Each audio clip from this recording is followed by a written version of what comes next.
Have you ever tried to breathe while you swallow? Just for a moment, go ahead. Try it now. You'll find that your body refuses. It pauses. It chooses one or the other, never both. It's something you've done your whole life without thinking.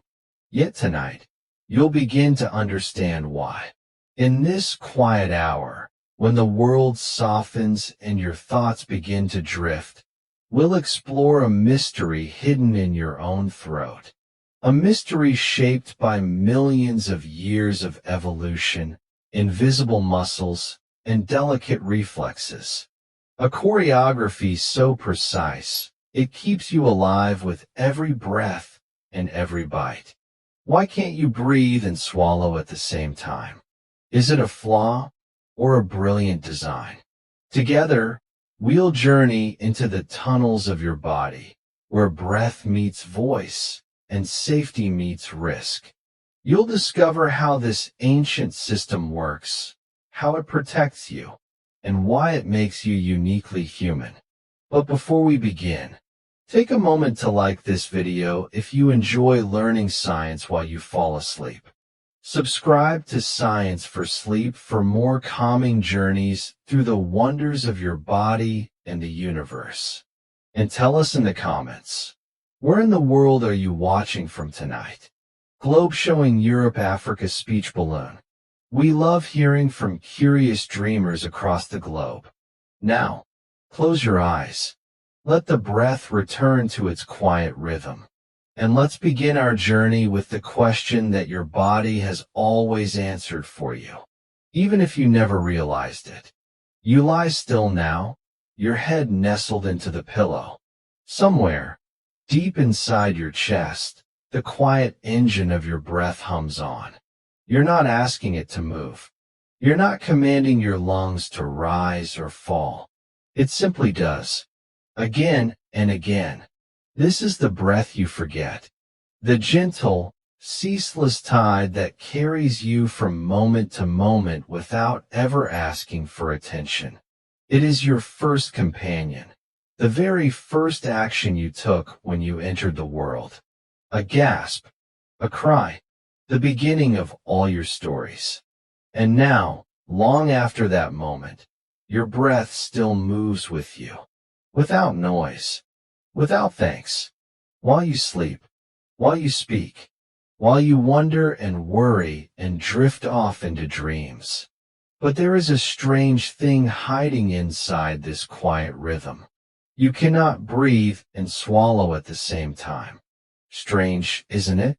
These two things, so ordinary, so constant, live side by side in your body. And yet, they must always take turns. Breath, pause, swallow, resume. Why? To answer that, we must first listen to the breath itself. Take a slow inhale through your nose. Feel the air move down, behind your mouth, through your throat, past a narrow opening, into the wide branches of your lungs. Now exhale. Feel the softness in your chest, the quiet release. Notice how effortless it is, how it never needed your permission. Breathing is one of the only things your body does automatically and yet allows you to control. You can choose to hold your breath. You can speed it up, slow it down. But mostly, it hums along in the background, like a faithful lullaby. Behind that breath is an entire system. The nose, the mouth, the throat, the windpipe, the lungs. It's not just about pulling in air. It's about guiding it safely through a shared, delicate space. Because the same passage you use to breathe is also the passage you use to eat. That's where things get interesting. You see, the throat is like a busy train station. It serves two powerful lines. The trachea, carrying air to your lungs, and the esophagus, guiding food to your stomach. Both of them begin in the same place. This is both a miracle and a risk. Every single moment of your life, Your body must choose between letting air through or letting food through. And the decision must be perfect, because if the choice is wrong, even once, you could choke. Imagine two trains trying to enter the same tunnel from opposite directions. Only one can pass. So your body has built a switch, a conductor, a system of reflexes that makes the call instantly, precisely, without fail. But we're getting ahead of ourselves. Before we meet the muscles and flaps and nerves that make swallowing safe, we must return to the breath itself. Because breathing is more than just oxygen. It's how you speak. It's how you sing. It's how your body cools down when you run. It's how you sigh when you're tired or laugh when you're surprised. It connects you to every moment. And yet, you hardly notice it. Until something goes wrong. A cough. A gasp. That panicked moment when something goes down the wrong pipe. And suddenly, the quiet breath you forgot becomes the only thing you can think about. Why did nature build us this way? So elegant, yet so fragile. Other animals don't seem to have this issue. Some can breathe and swallow at the same time. Some never choke at all. So why not us? That's the mystery we'll explore together tonight. But to understand why your body has to choose between breathing and swallowing, we must first explore how swallowing works in the first place. Because what seems like a simple sip is actually one of the most complex acts your body performs. A carefully timed ritual, a fleeting performance of muscles and movement and silence. One where breath must step aside, so food may safely pass. So now, let the breath slow again. You know it's there. It knows what to do. Let's follow it just a little deeper. To the next chapter, where swallowing begins. There's a quiet moment, just before you take a sip of water, when your body prepares for something extraordinary. You don't notice it. There's no sound, no alarm. But deep beneath your awareness, a network of muscles awakens with precision. You lift the glass. You tilt your head. And in a matter of seconds, the liquid travels from your mouth to your stomach. You hardly think about it. It just happens. But what really happens during that swallow is nothing short of a miracle. Swallowing is one of the most complex coordinated actions your body performs. It involves over 50 pairs of muscles, countless nerves, and a perfect chain reaction, all within the span of a breath. To swallow is to temporarily surrender control of your airway. You're letting something foreign pass through the same tunnel where your breath lives. It's risky, and so, your body has built a remarkable defense system to keep that passage safe. Let's pause here. Picture your mouth, your throat, your windpipe, your esophagus. They all sit close together, like crowded hallways in a narrow house. Now imagine a visitor, a sip of water, a bite of food, arriving at the front door. Your body has a single task. Let it pass through the right hallway and lock every other door along the way. This is the swallow reflex. The moment food touches the back of your tongue, the reflex begins. The soft palate rises to seal off the nasal cavity. The larynx, your voice box, lifts like an elevator, moving upward and forward. And then comes the gatekeeper, the epiglottis. A thin, leaf-shaped flap of cartilage. The epiglottis folds down like a lid, covering the entrance to your windpipe. It does this in the blink of an eye, just long enough to shield your lungs from harm. Then, as quickly as it came, it lifts again, and breath returns. This tiny act, this silent coordination, happens every time you eat or drink. Hundreds, sometimes thousands, of times per day. And most of the time, it works perfectly. But when it doesn't, when the timing slips just a little, you feel it instantly. A sharp cough, a tight chest, a reflexive gasp as your body tries to clear the airway.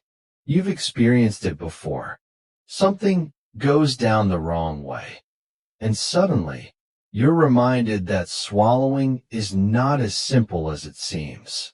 What really happened in that moment? The epiglottis didn't close in time. Maybe you laughed mid-bite. Maybe you rushed through your meal.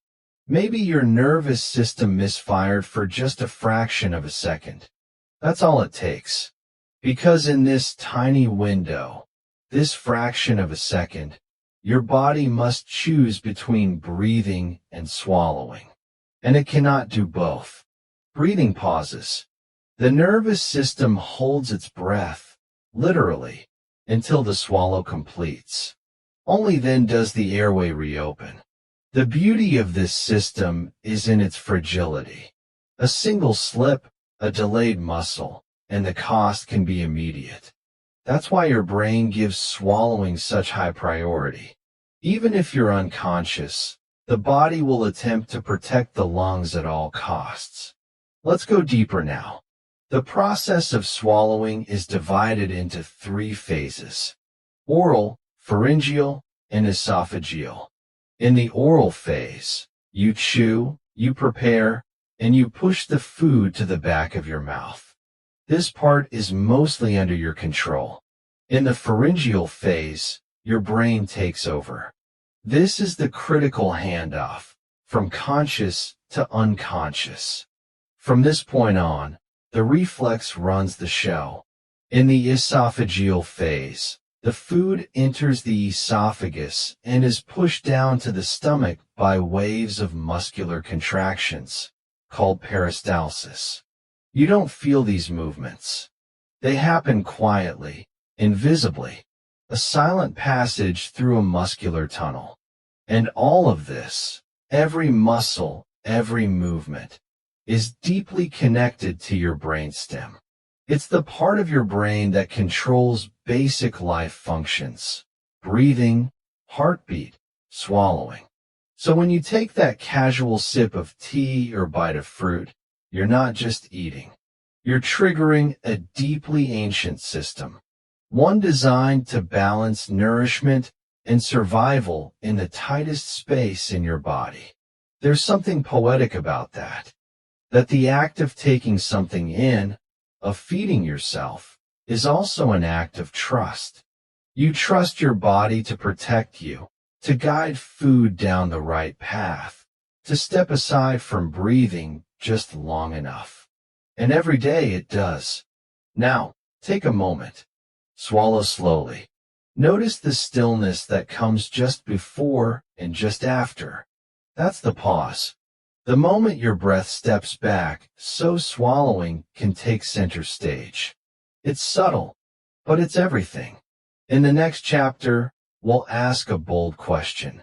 Is this the best design evolution could offer? Or did nature make a risky trade? One that left us vulnerable, but gave us something beautiful in return?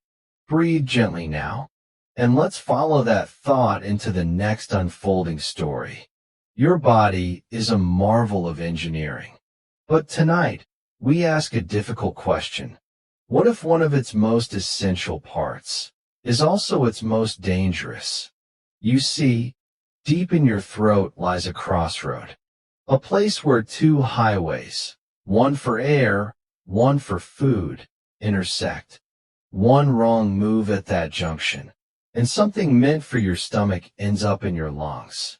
A cough, a choke, in rare cases, something worse. Why would nature build us this way? Why let breath and nourishment travel through the same narrow passage? Why allow such a delicate system, where one misstep could mean disaster? Is it a mistake? An evolutionary oversight? Or something more? Let's go back in time, before language, before civilization, before we walked upright. Imagine a creature crawling on all 4s, its head aligned with its spine. In many mammals, the airway and food canal are more separated than in humans. They can breathe and swallow without much risk of choking. So what changed? The answer is, we did. As our ancestors stood upright and began forming complex sounds, something incredible happened to our throats. The larynx, or voice box, began to shift downward in the neck. This change allowed for a longer vocal tract, and with it, a greater range of vowel sounds and resonance. We began to speak, to sing, to express the invisible with sound. But that descent came at a cost. Lowering the larynx created a longer shared space between the trachea and the esophagus. It was no longer a safe separation. It became a tight, flexible corridor where every swallow had to be perfectly timed. And so, we became vulnerable. This is why humans are far more likely to choke than other animals. It's not a flaw in the sense of brokenness. It's a compromise, a high-risk, high-reward adaptation. Speech came at the price of safety. Other species avoided that cost. Look at dolphins and whales. Their blowholes are completely separate from their digestive tract. They can swallow fish underwater and breathe through a hole on their heads. No risk of choking at all. Birds, too, have more efficient ways to separate air and food. But they don't speak as we do. They don't carry language the way we do. They don't form sentences that stretch the soul. Our ability to speak, to use language, poetry, laughter, is rooted in the same vulnerability that makes choking possible. So perhaps it's not a design flaw. Perhaps it's the price of expression. A body that trusts a single flap of cartilage to guard your breath, just so your voice can rise. This is not failure. It's evolution's boldest gamble.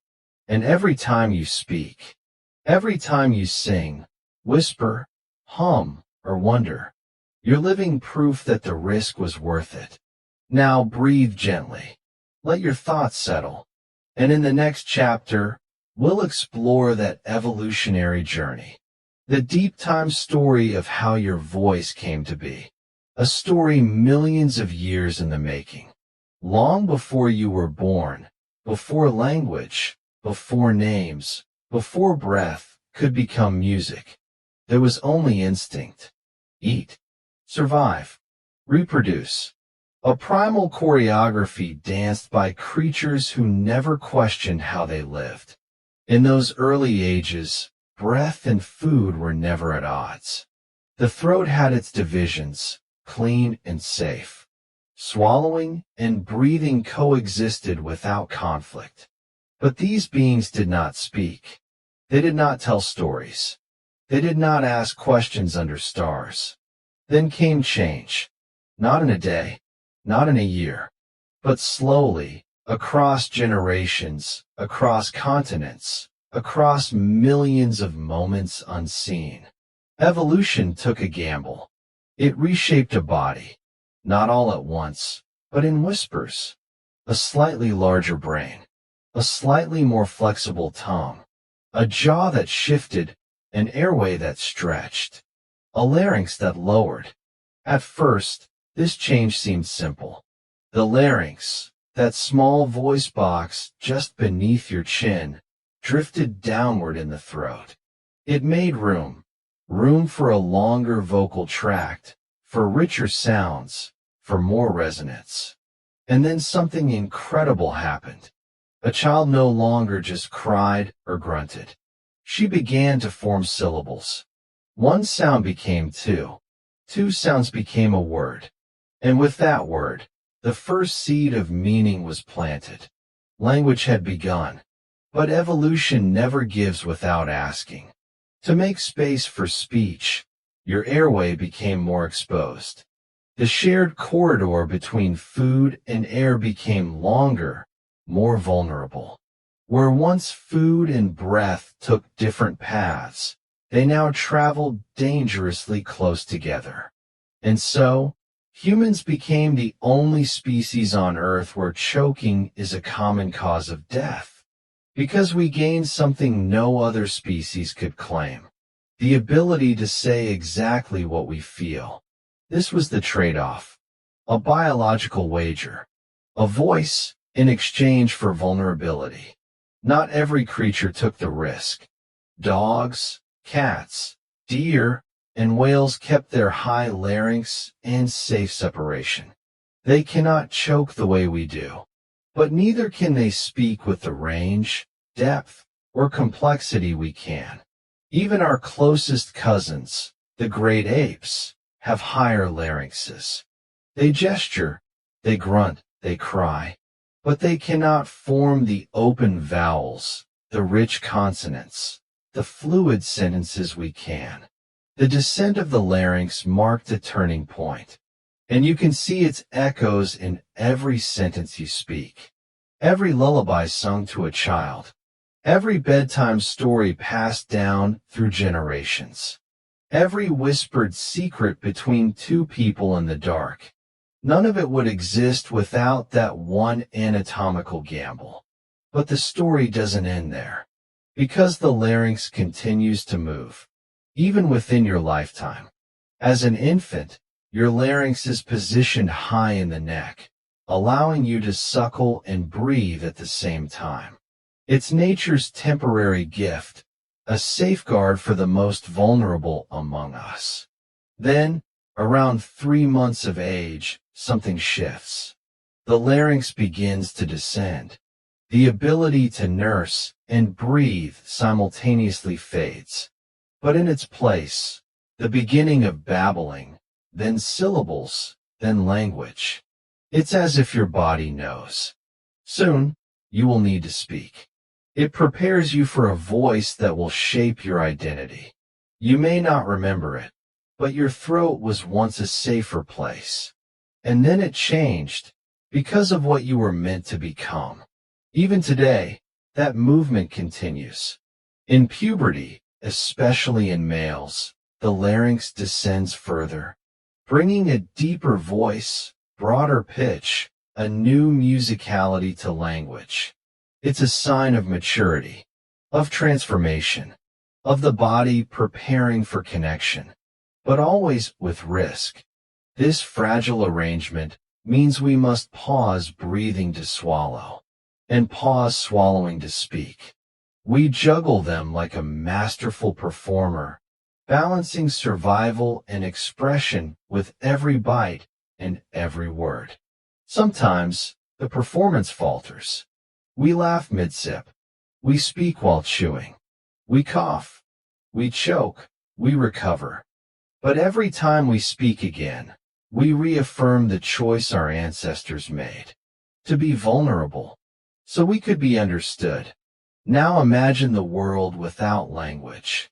No poetry, no questions, no "I love you," no bedtime science stories to soothe the restless mind.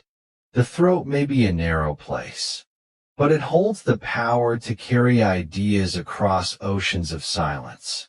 And for that, we trade safety, not because nature failed, but because it dreamed bigger than safety. It dreamed of connection. As you rest here tonight, know that your body carries this legacy. You are a result of that ancient choice, a descendant of risk-takers. You swallow with care, you speak with meaning, and you breathe in rhythms shaped by history. In the next chapter, we'll step inside this very crossroad, the shared space between air and food, and we'll see how your body, despite all odds, keeps the system running with elegance. Let your breath move gently now. Let thought give way to wonder, and drift with us into the very place where voice and nourishment meet. Inside your neck, there is a silent fork in the road, a place where breath and nourishment prepare to part ways. You cannot see it. You don't feel it. But it works without pause, every moment, every hour, every day. This place is called the pharynx, and it is one of the busiest, most delicate intersections in your entire body. The pharynx isn't one tube, but rather a shared corridor, a muscular hallway behind your nose and mouth, just above your larynx and esophagus. It's where two powerful forces, air and food, briefly meet before being sent down their separate paths.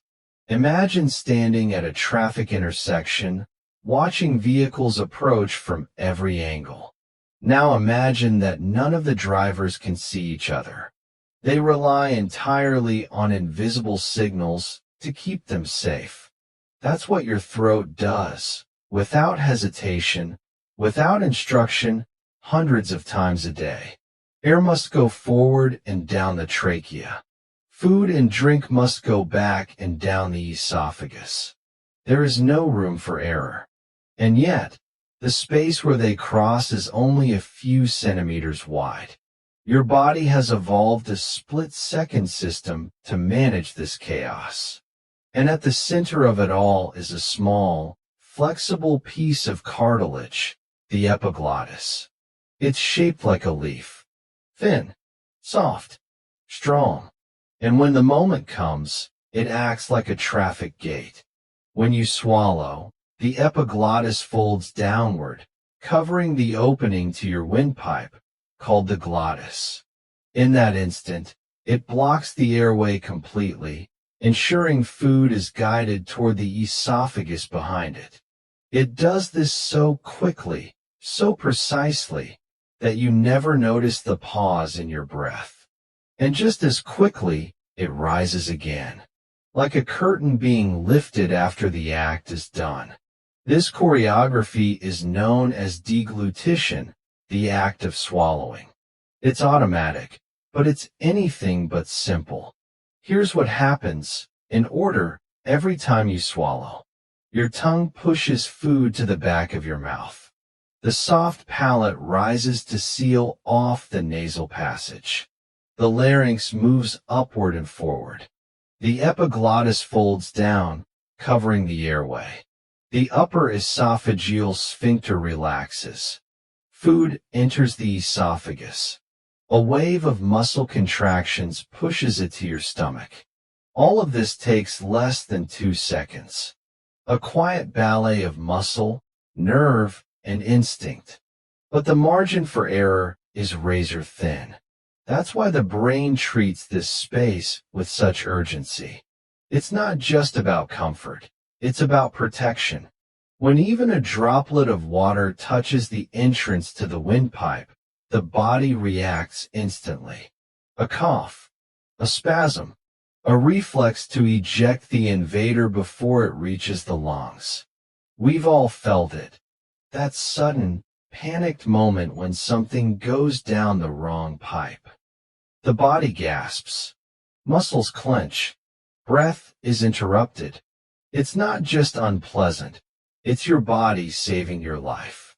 Why is this split so risky? Because the pharynx has no hard wall separating the air tube from the food tube.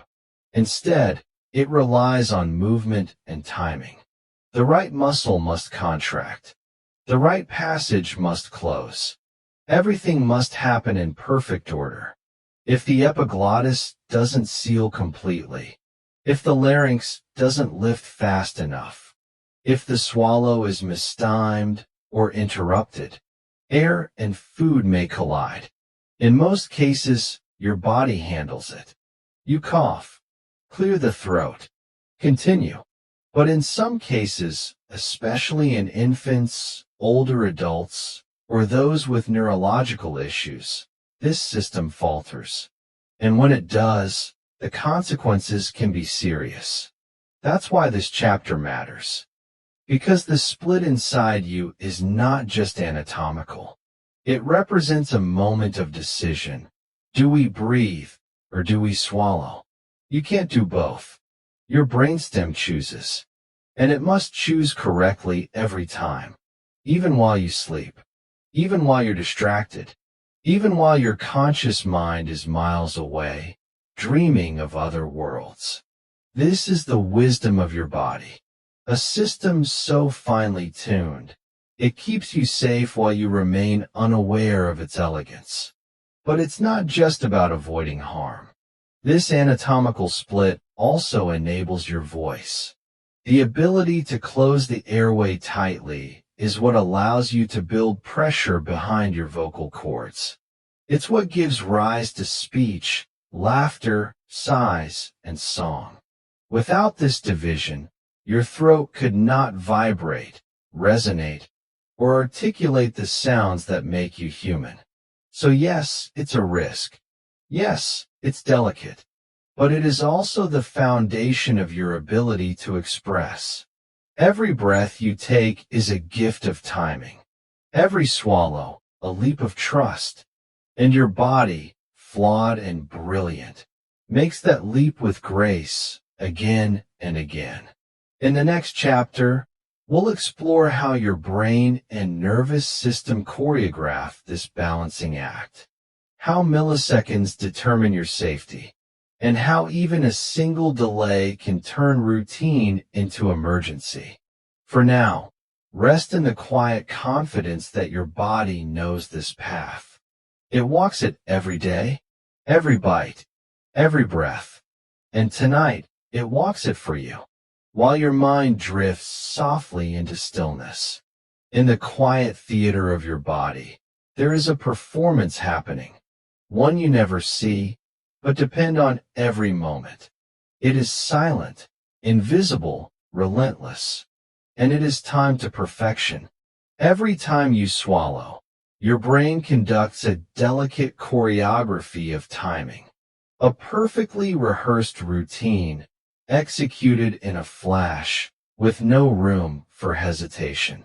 You might imagine swallowing as a simple action, one movement, one moment, but in truth, it's a sequence, a symphony, dozens of tiny actions, each one waiting for the signal to begin. And the conductor of this orchestra? A small, ancient part of your brain called the brainstem. Hidden deep at the base of your skull, the brainstem handles what you do not need to think about. Breathing, heartbeat, digestion, and yes, swallowing. When food touches the back of your mouth, a message is sent through sensory nerves to the brainstem. That message doesn't ask for permission. It doesn't wait for your awareness. It simply says, swallow now. The brainstem responds by firing a signal, a cascade of nerve impulses that activate a chain of muscles from the tongue down to the esophagus. These muscles move like dancers in a line. One steps forward, the next follows, each with a precise entrance, an exact cue. Timing is everything. The entire swallowing process takes about 2 seconds. And in that time, more than 30 muscles contract and relax in a coordinated pattern. But here's the most astonishing part. Breathing must stop, even though it's automatic, even though it's life-sustaining. For a brief moment, the body halts breath to prioritize swallowing.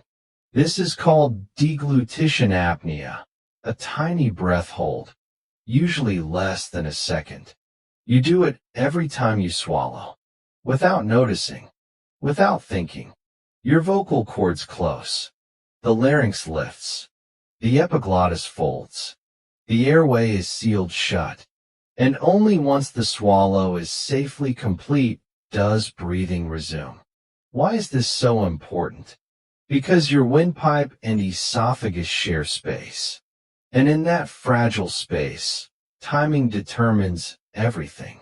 If the breath doesn't pause, if the seal isn't tight, if the reflex is delayed by even a fraction of a second, food or liquid may slip into the airway. That's called aspiration. Sometimes, the body reacts quickly. You cough. You clear your throat. The intruder is expelled. But other times, especially in the elderly or those with neurological disorders, the timing is off, and aspiration occurs silently. No cough, no warning, just particles drifting into the lungs. Over time, this can lead to aspiration pneumonia, a serious, often deadly condition caused by food or fluid infecting the respiratory system. All because of a missed cue, a misstep in the dance. This is why timing matters. It's not just elegant, it's essential, and your brain has evolved to protect this choreography with layers of control. There are 3 levels of command that govern swallowing. Voluntary control, you start the process. You choose when to chew, when to push food back. Central pattern generators, CPGs, in the brainstem. They take over once the swallow is triggered, managing the rhythm. Cranial nerves. These carry the electrical instructions to your muscles, particularly nerves like the glossopharyngeal, vagus, and hypoglossal. Each nerve plays a role. Each muscle answers on cue. And yet, despite the complexity, the result feels seamless. That is the power of good timing. Athletes and singers often train to enhance their awareness of this process. They practice breath control. They fine-tune the coordination between inhaling, speaking, and swallowing. But for most of us, it remains a gift we take for granted. A background rhythm, one that only makes itself known when it falters. There are conditions that affect this choreography. Strokes, Parkinson's disease, ALS, even simple aging. As nerve signals slow, as muscle tone weakens, the precision begins to fade. Swallows become slower, less coordinated. The airway may not close in time. Coughs become more frequent. Meals become more dangerous. For those affected, every bite requires effort. Every sip, caution.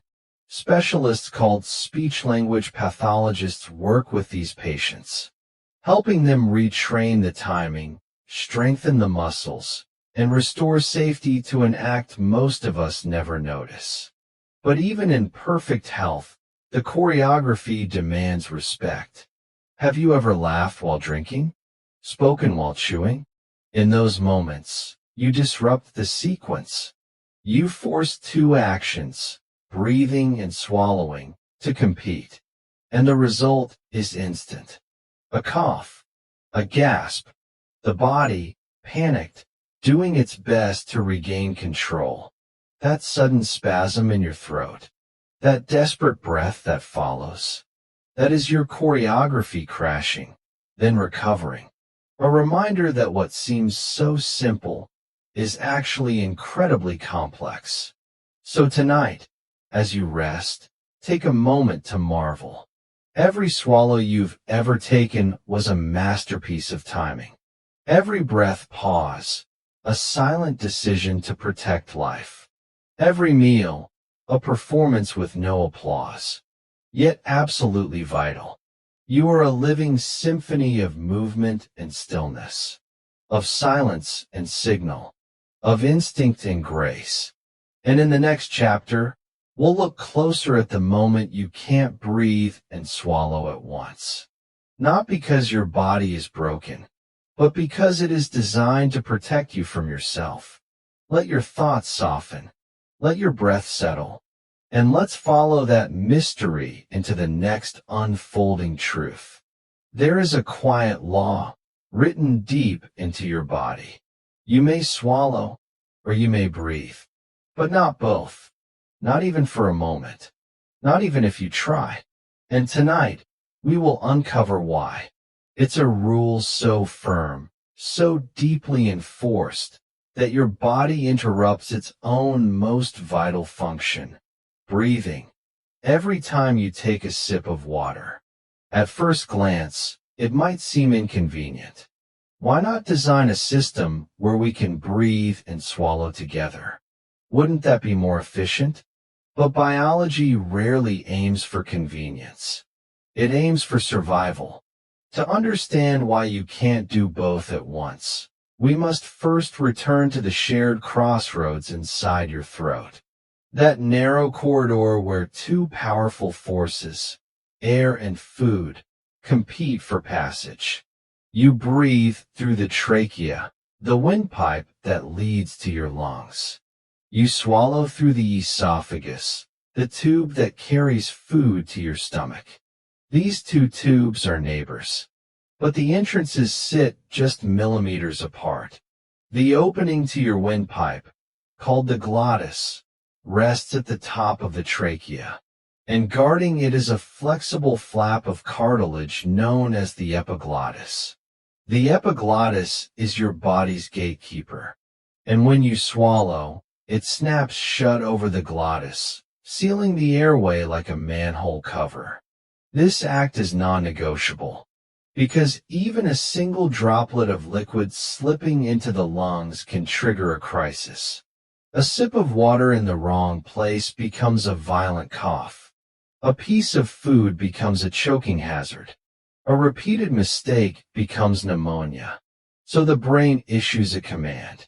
Breathe must pause. Only after the swallow is complete can airflow resume. It's a reflex, instant and absolute. And here's the key. This shutdown of breath is not just a side effect. It is the entire point of the system. Evolution decided long ago that the safest way to eat was to stop breathing, briefly, precisely, so that food could pass through without risk. Think of it like closing the drawbridge so a boat can pass underneath. The bridge must lift. The road must wait. There is no safe way to allow both at once. Of course, this system comes with a price. Choking is still possible. Our upright posture and the placement of the larynx high in the throat makes us more prone to airway obstruction than many other animals. Infants are born with a clever workaround. Their larynx sits higher, tucked safely behind the soft palate. They can breathe and suckle milk at the same time.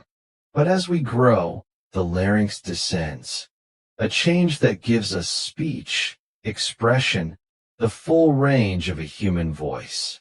And that same gift makes our airway more vulnerable. It's an evolutionary compromise. The ability to speak came at the cost of a higher choking risk. But nature chose voice.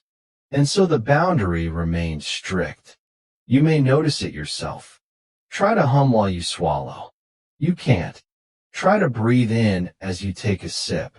Your throat locks down. The body says, not now. Even when you laugh while drinking or talk with food in your mouth. The moment you swallow, breath is forcibly halted. What's more, this pause happens hundreds of times a day. About 600 times, in fact. That's how often the average person swallows. And with each of those 600 moments, the airway closes like a vault, the breath holds its place, and the body prioritizes protection. It's not optional. It's hardwired. You might wonder, couldn't evolution have designed a safer, simpler structure? One with separate channels that never cross? In some animals, it did. Many fish, for example, breathe through gills and eat through a separate route. No crossover, no conflict. But humans are built differently. Our design is shaped not only by biology, but by function, language, and complexity. Our voice box, or larynx, evolved to be more than just a passage for air. It became an instrument, one capable of singing, sobbing, storytelling. And with that change came a high-stakes architecture, where breath and food must share a path, but never pass through it together. It's this overlap that demands precision, this overlap that forbids multitasking. So, why can't you breathe and swallow at the same time? Because your body made a deal with nature. Let me speak, even if it means I must eat with caution. Let me sing, even if it means I must pause my breath. Let me tell stories under the stars, even if each bite requires stillness. The body honors that deal with every swallow, every silent hold, every perfectly timed pause. So tonight, as you rest, consider this. Even as you dream, the architecture of your body is shaped by choices made across millennia, trade-offs carved into tissue and bone, decisions made long before you were born, but which keep you safe, breath by breath, swallow by swallow. In the next chapter, we'll explore what happens when that timing fails, when the seal slips, when the body forgets to choose. But for now, let your own breath flow gently. Let your tongue rest, your jaw soften. Let the rhythm return to its steady song. And marvel at the wisdom that lives in your throat, where air and nourishment meet, but never mix. Sometimes, the system stumbles. The timing slips. The choreography falters. And what was once a perfect dance between breath and swallow becomes a misstep, one that can bring silence to a room. We call it choking, a word that arrives like a siren in the throat. It is sudden, it is violent, and it is a reminder that the delicate mechanism keeping breath and swallow apart is not indestructible. Most of the time, your body manages the separation flawlessly. Hundreds of times a day, you swallow food, sip drinks, and never think twice. But when a piece of food goes down the wrong pipe, the body responds with urgency. That pipe, of course, is your trachea, the airway, a place where no food belongs. When something enters the windpipe, even a droplet, your lungs react like a fortress under attack. First comes the cough reflex, a thunderclap from deep in the chest. It is one of the most forceful muscular actions your body can perform. A single cough can launch air at nearly 50 miles per hour. It is violent for a reason. Your body is trying to expel the intruder, to clear the airway before oxygen is cut off. In many cases, it works. A cough, a gasp, a drink of water, and the moment passes. But not always. Sometimes the blockage stays. The breath doesn't come. And what was a moment of eating becomes a crisis. In the United States alone, choking claims the lives of nearly 5,000 people a year. Most are older adults, often with weakened reflexes, slower muscle coordination, or difficulty swallowing, known as dysphagia. For others, it's a sudden accident, a child with a grape, an adult distracted mid-conversation. In hospitals, another danger emerges, aspiration. That's when food or liquid enters the lungs silently, without triggering a cough. It can cause pneumonia, an infection deep in the lungs that can become deadly if untreated. The epiglottis, that guardian flap, is usually vigilant. But when it's tired, weak, or injured, the seal it offers becomes leaky. In neurodegenerative diseases like Parkinson's or after a stroke, the timing of the swallow can break down. Muscles lose their synchrony. Food travels where it shouldn't. In those cases, even drinking water can become dangerous. A daily cup of tea, a simple bite of toast, must be relearned with caution, tools, and therapy. Swallowing, it turns out, is not something we simply do. It's something we must coordinate, with over 30 muscles involved in the act. And if even one forgets its role in the sequence, the whole act collapses. Yet still, for most of your life, your body does it with grace. Even while distracted, tired, or unwell. It's a testament to the subconscious brilliance of your nervous system. A ballet happening in your throat, every single day. And when it does go wrong, the body has backup plans. Alongside coughing, there's the gag reflex, a defensive contraction to prevent swallowing harmful objects. Then there's laryngospasm, a temporary shutdown where the vocal cords slam shut in response to irritation. It can feel terrifying. Air is blocked, voice is lost. But it's protective, a desperate attempt to keep the lungs sealed until the danger passes. So many alarms, so many guardians. And yet, the system is fragile. It is shaped not like a fortress, but like a tightrope. It demands balance, precision, trust. One foot wrong, and breath and swallow collide. That's why medical science has built entire specialties around this choreography. Speech-language pathologists, for instance, help people relearn to swallow safely after trauma, stroke, or surgery. They use X-ray studies called modified barium swallow tests to watch the path of liquid and food in real time. They train the muscles, reprogram the reflexes, and restore safety. Sometimes, straws are replaced with spoons. Thin liquids are thickened into puddings. Speech is paused, posture adjusted, muscles strengthened. All to re-establish the ancient rule: you must choose one. We don't often think of swallowing as something to be taught. But when it fails, we realize it is not simple. It never was. And if your body has never betrayed you, if you've never choked, never aspirated, never had to think twice about your morning coffee, consider that a silent miracle. Each bite you've taken without fear, each sip that went the right way, each breath that resumed without pain, is proof that the machine still works, that your epiglottis still guards you, that your brain still listens to the ancient instructions passed down by evolution. So tonight, as you rest, think of how often the system gets it right. How many times you've entrusted your life to a movement you don't even feel. Breathing and swallowing are rivals, but they are also partners, each yielding when the other must lead. And when that partnership breaks, it demands our attention.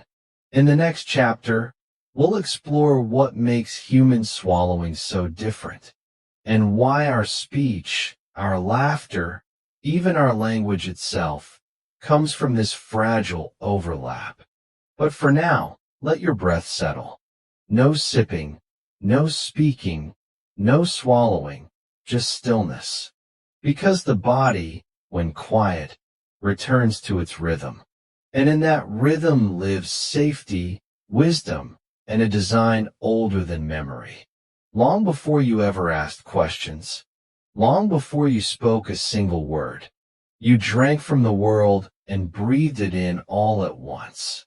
You were a newborn then, fragile, pink-skinned, with lungs like bellows and instincts like whispers.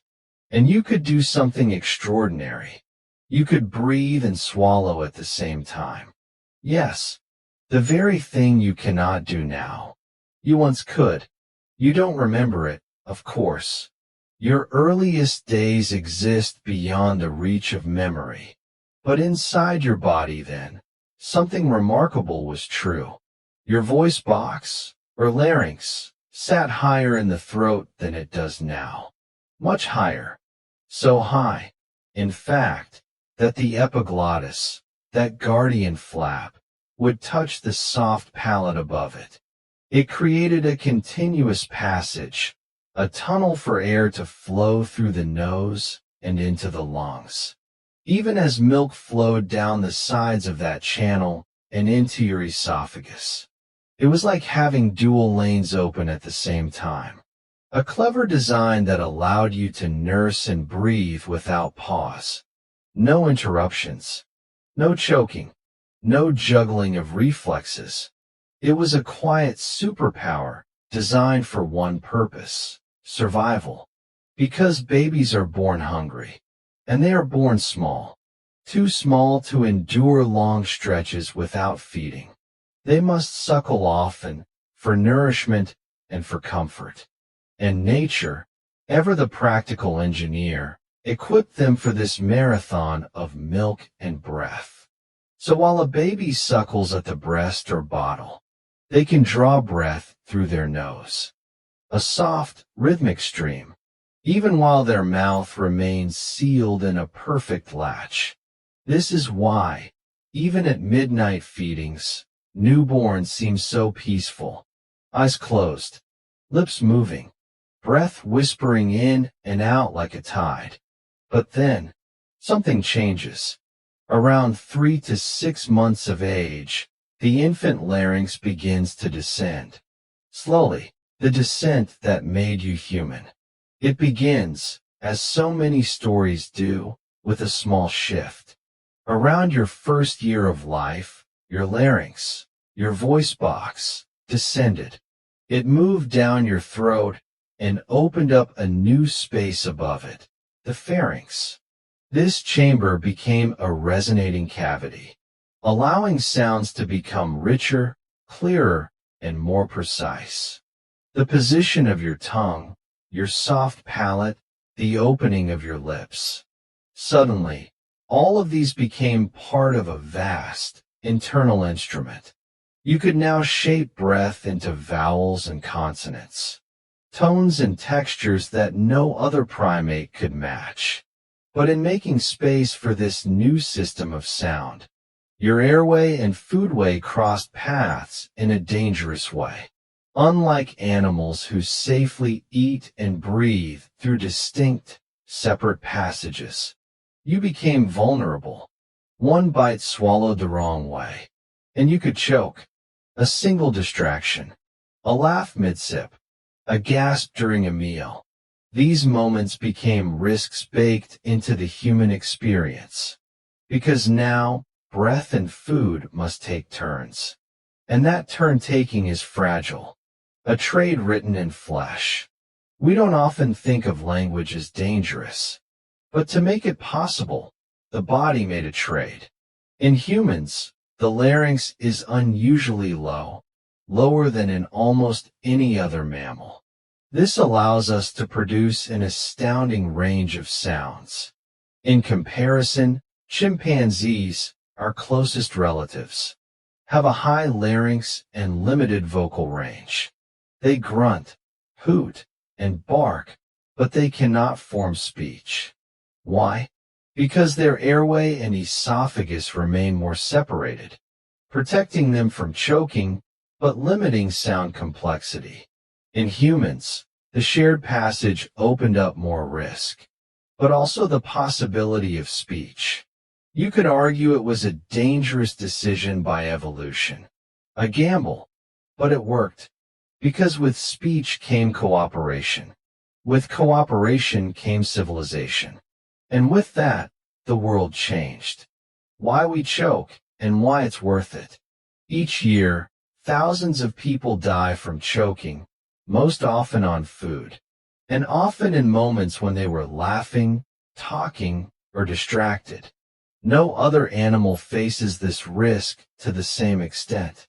That's because, in nearly all mammals, the respiratory and digestive tracts are clearly divided. One for air, one for food. Rarely do the two ever meet. But in humans, it's different. There is a shared space, the pharynx, where breath and bite must coordinate. A marvel of design, and a flaw of design. Why didn't evolution fix this? Because the gain outweighed the risk. Our ability to communicate complex ideas, to pass on knowledge without genes, to sing, teach, persuade, and comfort. These became our species' most powerful tools. The cost? A lifetime of careful swallowing, a reliance on reflexes, an occasional danger at the dinner table. What your voice can do.